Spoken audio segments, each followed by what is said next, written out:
Yeah, we're on day 2 of 3 filming here. I'm here in the kind of Hollywood Hills. Um, a lot of people have heard of Think and Grow Rich, the Napoleon Hill book. Not a lot of people know that there was actually a film made for Think and Grow Rich.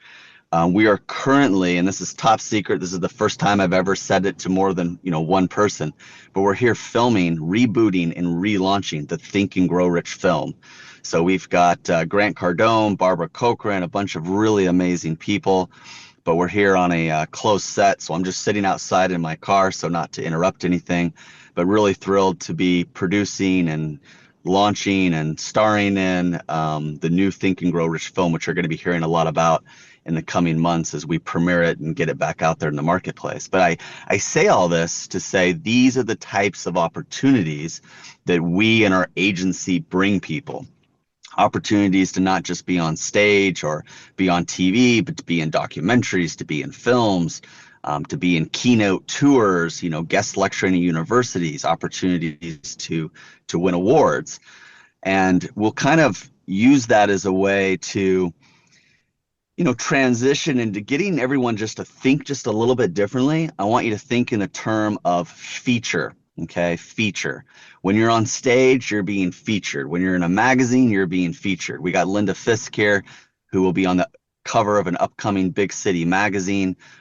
She's been featured in local news and media. She's been featured on stages. And that feature, that opportunity to be featured, really comes down to how you're positioned, right? So write down the word feature, right? You want more features, and then I want you to write down the word positioned.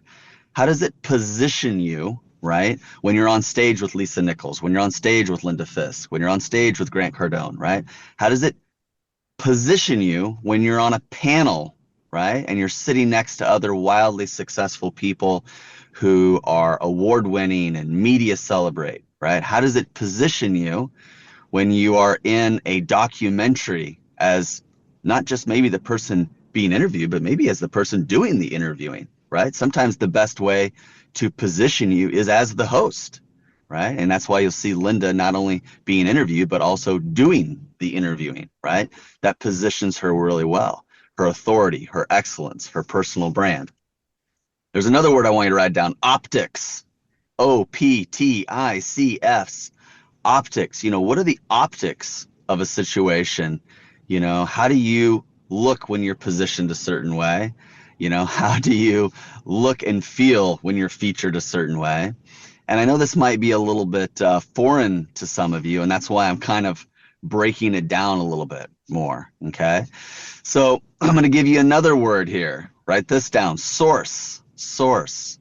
So the source is the place that is going to feature you. The source is the place that's going to interview you.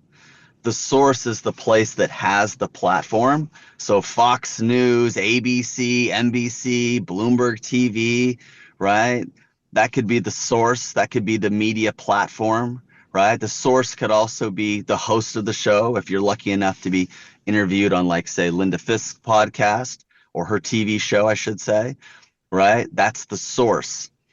You are the expert. You are the talent, right? Our job is to feature you as the talent on a show like a source like Bloomberg, so that the optics are you are the go-to answer to the questions that they have. And that's how I want you to see yourself. You're not there to advertise yourself when you're in the media. If you want an ad, you can buy an ad. You can take out a full page ad. You can run a commercial. Nothing wrong with ads. But we want to position you as not somebody who is advertising, but as somebody who has the answers, as somebody who can make complex things simple. I want to help you take all of your brilliance, all of your expertise that's in your head, and put it on camera, put it on a page, put it on a screen, right? You are a true expert when you have the ability to make complex things simple. Okay, when you have the ability to make complex things simple. Write this down. Do I have the ability to make complex things simple? Example number one, Give me one example of how you can make something complex simple, right?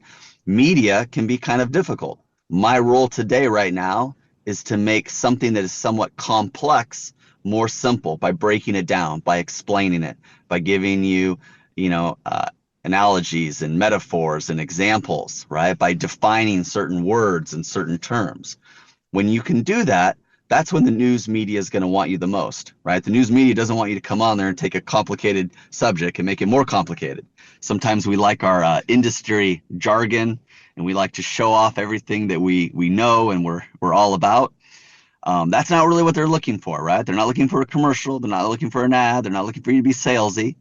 That's why one of the best things you can do for your optics, for your positioning, in order to get featured, one of the best things you can do is to find the things that are going on in the world, the news headlines, and say, how do I become a part of this conversation, right?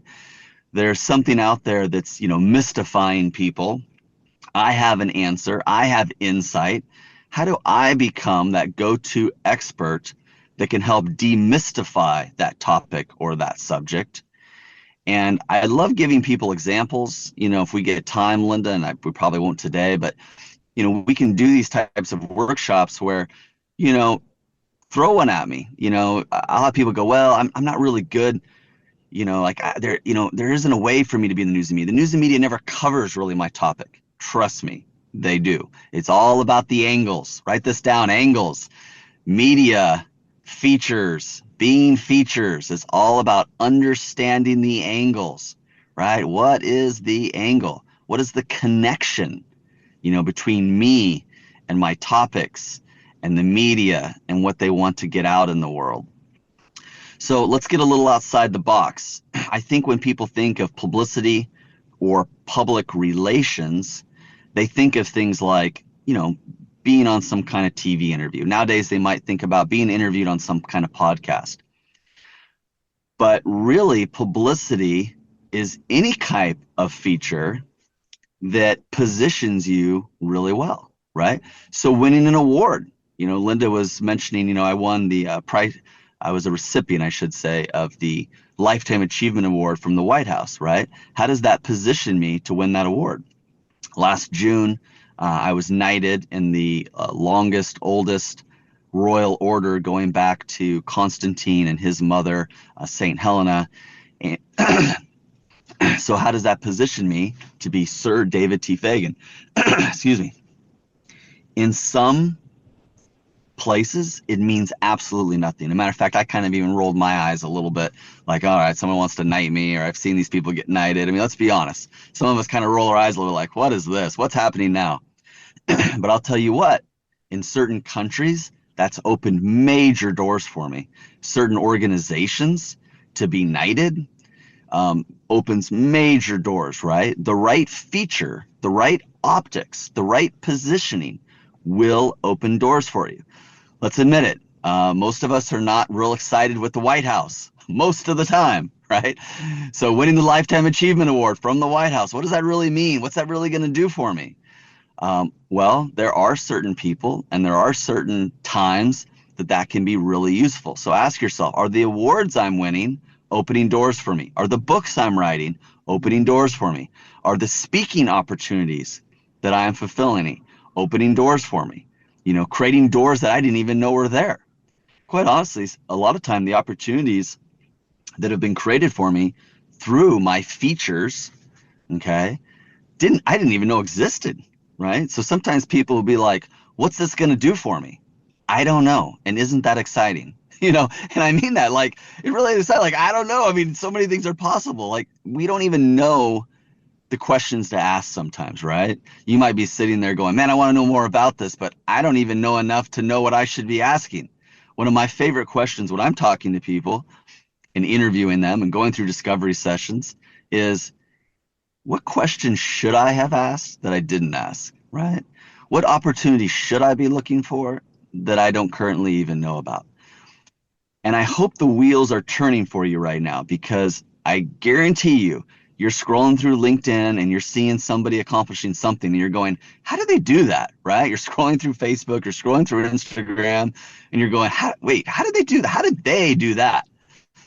I don't know about you, and this is the lesser version of myself. Please forgive me as I admit my weaknesses. But sometimes over the years, I've looked at somebody and going, wait a second, I know so much more than they do. I've done so many more things. How are they the go-to expert? How are they being interviewed? How are they being on stage right now? Anybody felt like that before?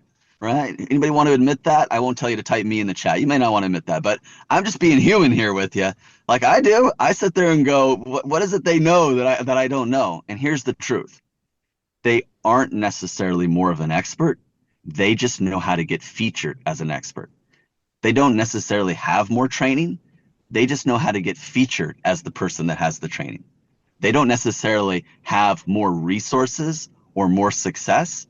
They just know how to get featured as the person who has the resources or success.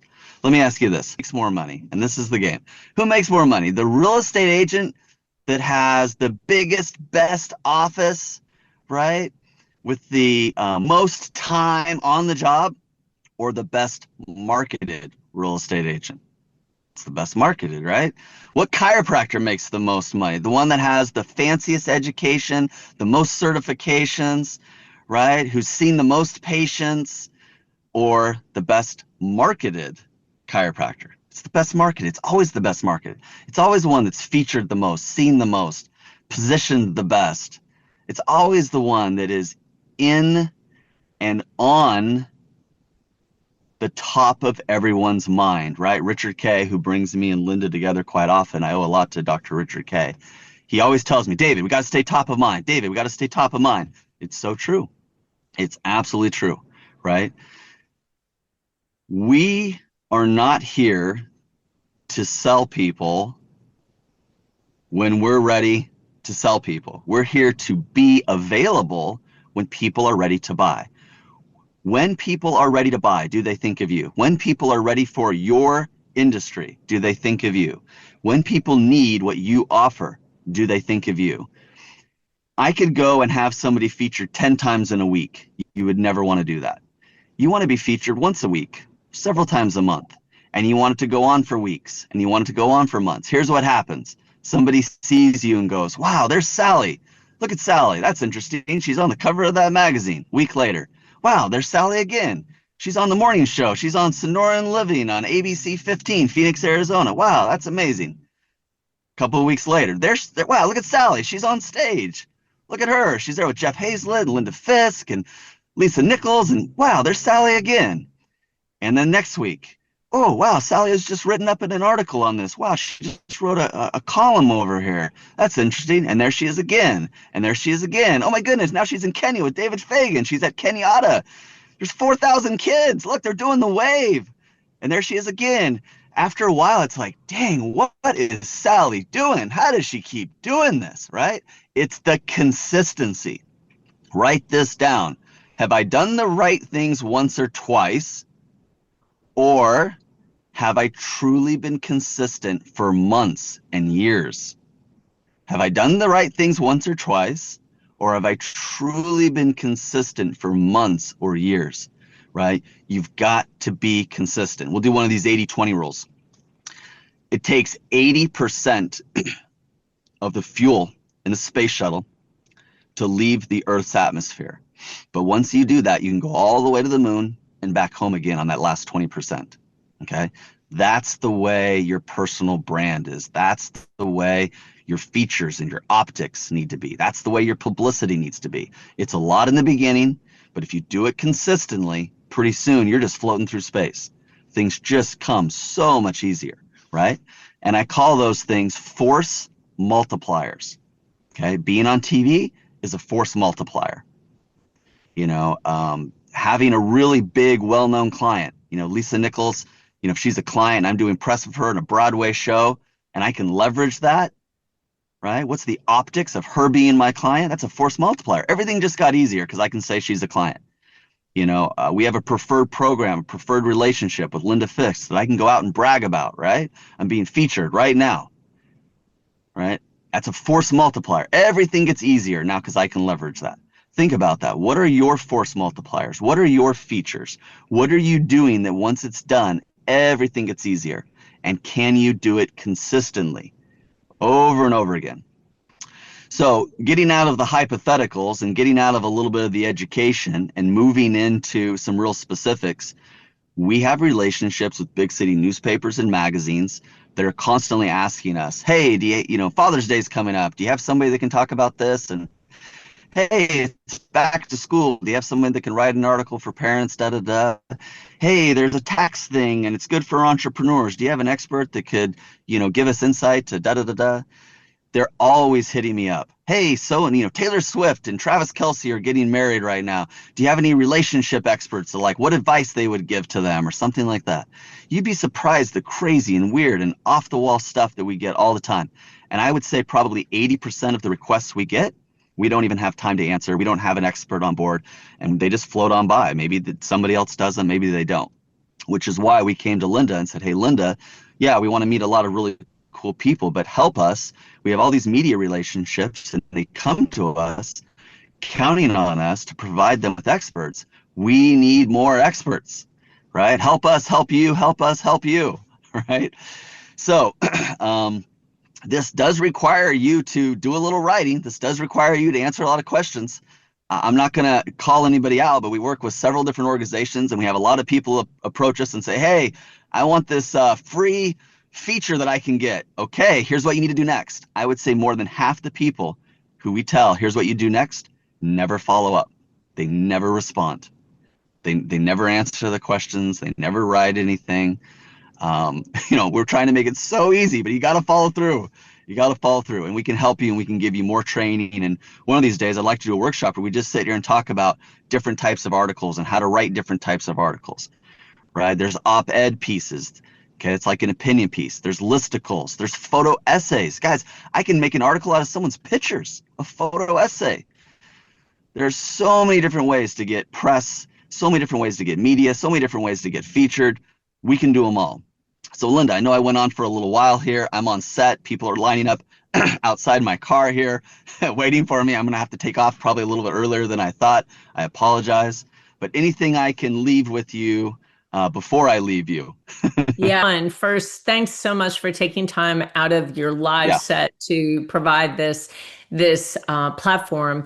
Could you just quickly explain the difference between a newspaper columnist and a syndicated columnist and the opportunities that you give to be a syndicated columnist across the country?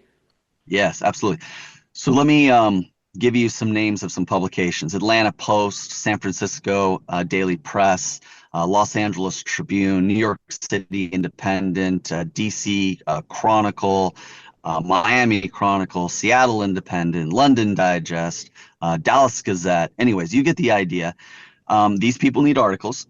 If you write an article that gets accepted, that's good. You write a few articles, maybe 2, 3, 4, you can actually get the title of columnist. Columnist for Huffington Post, columnist for New York City Independent.